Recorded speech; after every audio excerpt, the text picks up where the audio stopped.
Hello? I'm from Kiev, Ukraine. Russia, St. Petersburg. What questions for Ukrainians? Well, in principle, I don't really have any specific questions for Ukrainians. They usually ask me. But I encountered someone who, quite seriously, attempted to convince me that the Ukrainian People's Republic was established in 1913. So, somehow, UNR formed in 1917. yes, I tried to explain to him that he was wrong. I said, please open Google or whatever resource you have there. He replied, no, you're a fool, you are mistaken. So why did that get you so agitated? It's a roll of the dice. There are a lot of. These people aren't experts or specialists. You can say whatever you want here. Why does that surprise you? I don't know. It's just disheartening that people don't even know elementary things. I'm not talking about anything specific, like who's bad, who's good, but just at least what year the war started, when it ended, just the year, not necessarily the exact dates. Or at least the basic things. But I was just speaking with a Russian family couple. They were trying to convince me that the Soviet Union, that all of Europe fought against the Soviet Union in the Second World War. Well, not all of Europe. For example, if you consider Great Britain, Ireland, Sweden, Finland. Well, that's what I was trying to prove to the person. There are countries where Nazi Germany established its authority and brought, for instance, the same Vichy France under its control. Exactly, simply put. I was just making the case to those people that the defense industry of France and Czechoslovakia actually worked for Nazi Germany, because at that specific time they were under occupation. Yes, that is correct. You can hear such nonsense, so it's not worth worrying too much about it. Well, yeah, maybe I'm some kind of, well, not some kind of, but maybe I'm just sharing. But it seems to me that if people knew at least, I don't know, school history, although this isn't history, it's well, okay. Listen. History, just to simply function as a human being so that you wouldn't be misled, for instance. For example, back in 2013, they couldn't just tell you something and you would immediately believe it. Or, like I once heard somebody say, that the Second World War started in 1941. So many people, I was like, you're completely wrong. So, you are absolutely correct. Absolutely right. That's the thing. That's the point. Knowing dates is one thing. The main thing is to know the principles. Because any being, be it a human or even an animal, undergoes a learning process. Some learn consciously, particularly those with neocortical brain regions, while others are simply trained through instinct. However, our past experience invariably shapes our future decisions and actions. And knowing and studying the experience of humanity is extremely important in order to understand how to act more rationally in the future. So history is very cool. It's very necessary. Very cool. Thank God I finally met someone who thinks more or less the same way I do, at least. Well, perhaps you have some topics related to history you'd like to discuss? Well, we could delve much deeper into history, but I mostly engage in conversations about current events. Specifically, I talk about the war with Russians. How do you view this situation? This war? War. War is bad. People die in it. Who? Who is the aggressor in this war? Well, okay, let's consider it this way. I'll say this, in terms of who started the war, Russia started the war, obviously. It's pretty hard to argue with that. The question is how it began, and what was the reason for its starting. That, I believe, is quite an intriguing and more profound question, because, as many of our folks express, Russia is in fact merely defending itself. Russia, you see, well, defending itself in the sense that it launched a preemptive strike. But in my opinion, people first need to understand the reasons for the war. In my opinion, the absolute key reason is the question surrounding Crimea. Many people from Ukraine often ask me, why did Russia just gobble up Finland and Sweden, countries that have now joined NATO? My simple answer to them is that the Finnish constitution does not explicitly state that Vyborg is part of Finland. However, the Ukrainian constitution includes such a provision. And as I see it, why the war started in 1922, not in, for example, 1920 or some other time, but specifically in 22, is because it was in 22 that the head of NATO, what's his name, Stoltenberg or whatever, I honestly forgot his name, He said directly that the doors to NATO are open for Ukraine. They just need to resolve their territorial disputes. The question is how Ukraine intends to resolve the territorial conflict concerning Crimea, given that Russia will not return it diplomatically under any circumstances, which leaves only the military avenue open. And for Russia to wage war against NATO, with Ukraine entering NATO, and this territorial dispute remaining, that, in my estimation, is certainly not the best case scenario. Well, according to the objective criteria outlined in international law, the war unequivocally began in 2014 precisely with the Russian occupation of Crimea.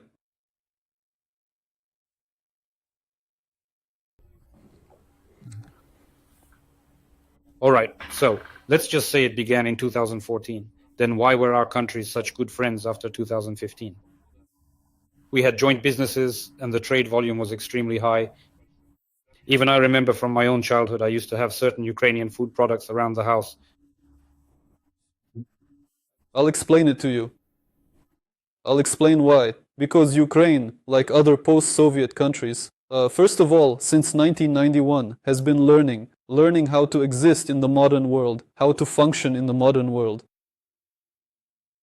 A significant number of post-Soviet bureaucrats and politicians remained in Ukraine, along with many pro-Russian politicians and numerous Russian agents who had been deliberately integrated.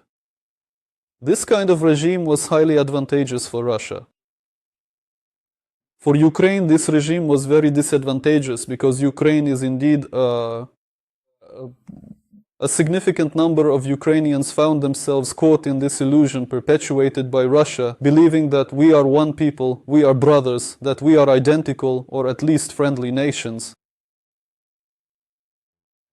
Therefore, we, the Ukrainians, genuinely did not respond as required, not in the appropriate way that we truly should have acted. But by all indications, namely the Convention, and specifically UN Resolution 3314, it is described what aggression is.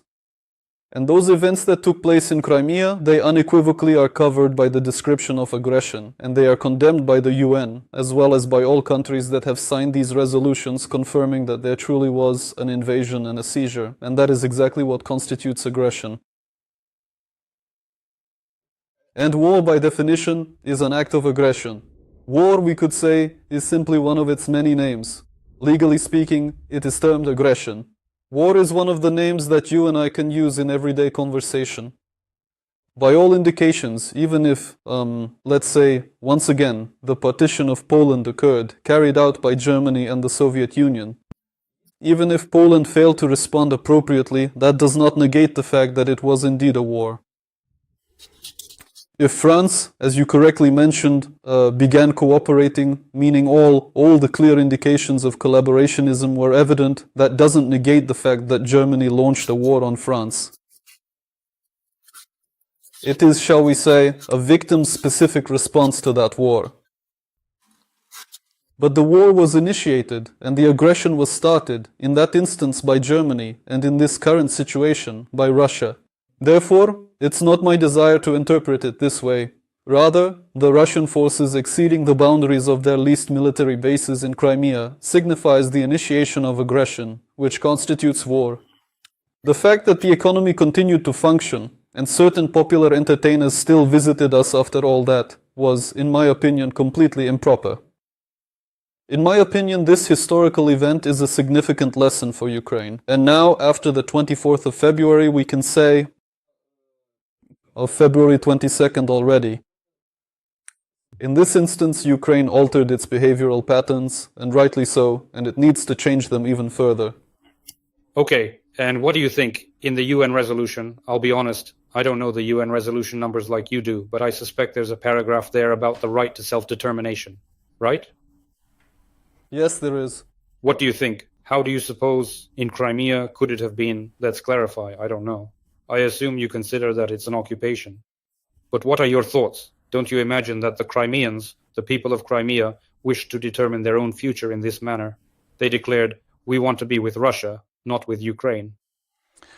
The first thing I can tell you about that is this. It's possible, but we don't know. There was no referendum, no plebiscite, nor any kind of sociological surveys conducted. What the Russian side refers to as a referendum is simply a deceitful and false insinuation. A referendum is conducted under specific legislation, and not just any, but the very laws of the country to which the territory belongs, to the state it is a part of.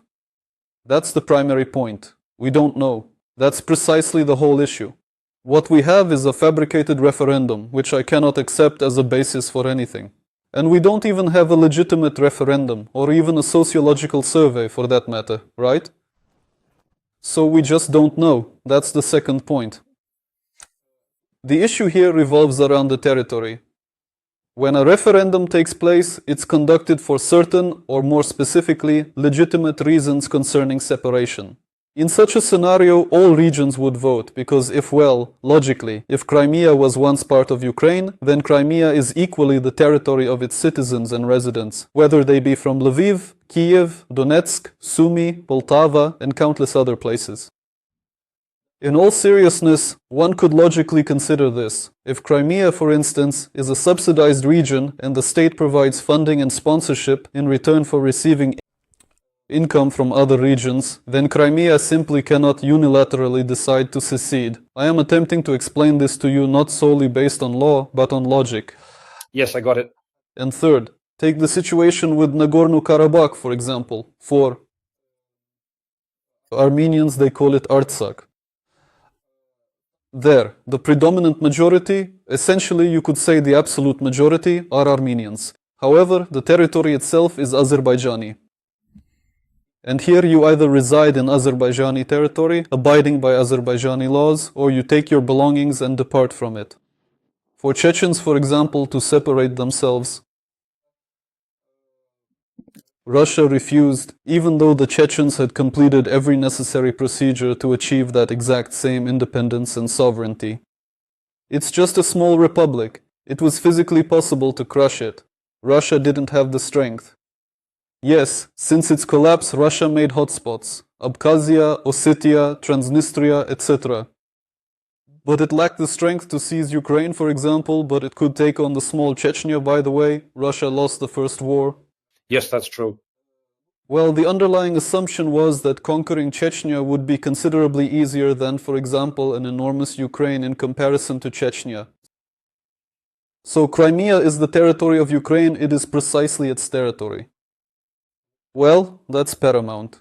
And the people's opinion in this particular situation, that's a different matter. To be determined as a nation, again, we could have had a starting point to assemble these puzzle pieces into a whole if we had such a survey. I have a lot of friends and acquaintances from Crimea. They now live in Kiev, Odessa, or other cities. If I were to form my opinion based on their declarations, I could confidently state that no one in Crimea wished to remain with Ukraine. If I were to observe someone in Ukraine hanging ribbons with the Ukrainian flag, or perhaps drawing tridents in some location, those would simply be subjective, isolated incidents. Objectively, this is what happens. The science of sociology investigates these very questions: how to collect and critically analyze people's opinions within a defined territory, and how to interpret them. Yes, I understand. All right, then, I have such a question. We have a case now. We have a precedent. Oh, I mean, not a pedant, but a situation. All right, a situation. Precedent. Yes, a precedent. I meant to say that, thank you. A precedent in world history where a state desired to separate. We have this rather small, or perhaps not so small, island named Taiwan, which is universally regarded as a territory of China. But despite this, everyone somehow collaborates with it, splendidly providing it with. The US itself provides it with both military and economic assistance. Do you believe Taiwan should return to China's composition under an international treaty? Well, according to the agreement, Taiwan is in fact China. From my perspective, Taiwan is truly